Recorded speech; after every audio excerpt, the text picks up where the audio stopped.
Hey guys, how's it going? Welcome to my video. All right, so just want to give you guys a quick fix on this issue that I came across the other day.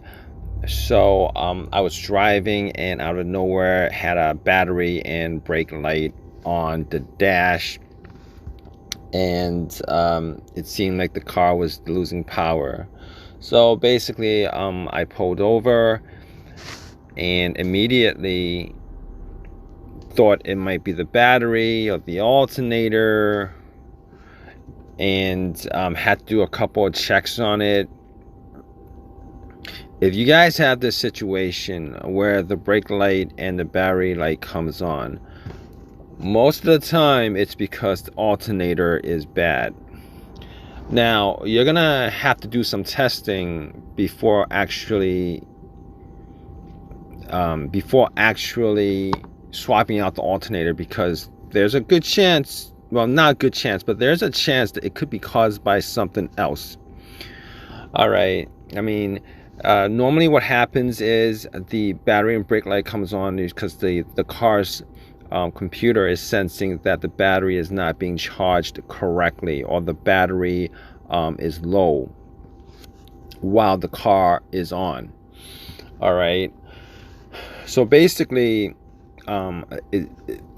this isn't really a super rare situation, but normally when the alternator dies on you, it'll die on you before that battery and brake light comes on. But normally if it's on the stage of dying, on the state of dying on you, and normally the alternator dies on you, like 99% of the time the alternator dies on you while the car is running. Meaning while the engine is running. You could be idling, you could be driving it, but it'll die on you while the car is running. All right. A lot of times they'll die on you before the battery and brake light comes on. All right. It's a rare occasion that the battery and brake light comes on and you'll be able to drive it for maybe like 10-15 miles before it actually dies out on you. So just keep in mind that if you have that situation, normally it's a warning that your car is about to die because the battery is not charging at the right state of charge. Normally the state of charge with the car running, with the alternator working the way it's supposed to, it should be anywhere from like 13.8 to 14.5. Those are 13.8 to 14.5 volts. All right, a resting state of a battery, a car battery that's in good, healthy, fully charged condition is 12.6. Once you turn on the vehicle, the alternator will charge the battery. The alternator will work to charge the battery. All right, so in this situation, what you want to do is, first thing you want to do in this situation is just to see, make sure that you cover everything so that when you swap out the alternator, it's the alternator that's the problem. All right, so there's a rare chance that it's not the alternator that's the problem, but 99% it is the alternator that's the problem. But you don't want to take that chance of spending time or money, or time and money swapping out an alternator and it turns out to be something else. All right, so basically the way this works is you want to make sure that the cables, well, what you want to do is you want to make sure that the battery's good to start off with. All right, you want to test out the battery with the car off.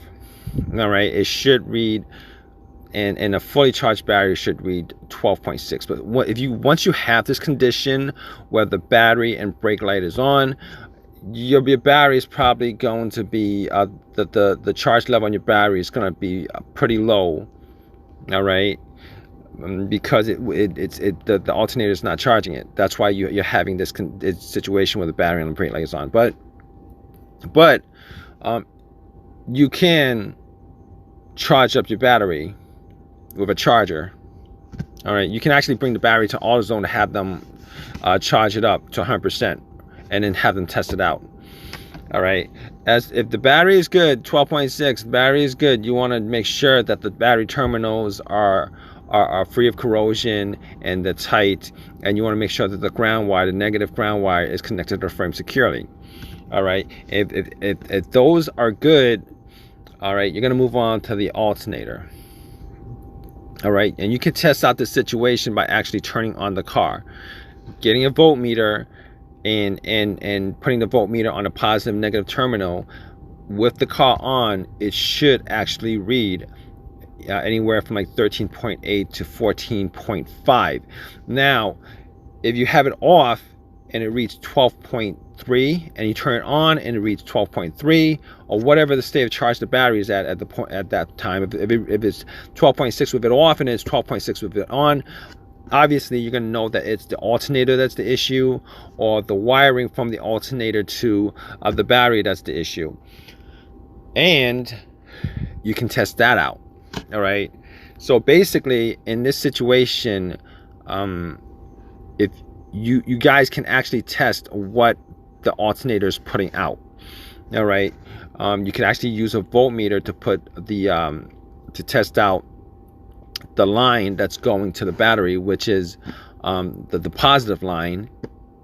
You could test that out, and then you could put the negative on a negative, and if it reads with the alternator and the engine running, if it reads like 12.2 or 12.3, if it doesn't read anything, it actually means that the alternator is bad. Because normally, if a good working alternator, when you put a voltmeter to it, it should read somewhere around 14 volts, 13.8, 14 volts, 14.5 on a really, on a really good alternator, 14.2, 14.3, somewhere around there. If it reads like 12 or whatever, if it doesn't read any, if it reads like 12, there's a problem there.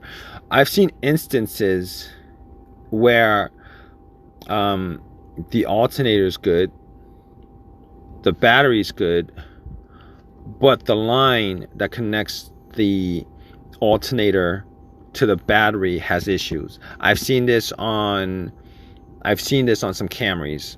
I think I've seen this on some Hondas, actually. I've seen this on some Hondas, older Hondas, where the line that the charging line from the alternator to the battery is the issue. All right, reading the voltmeter at the alternator was around 14 running, but when you hook it up to the battery, it reads like 12.6.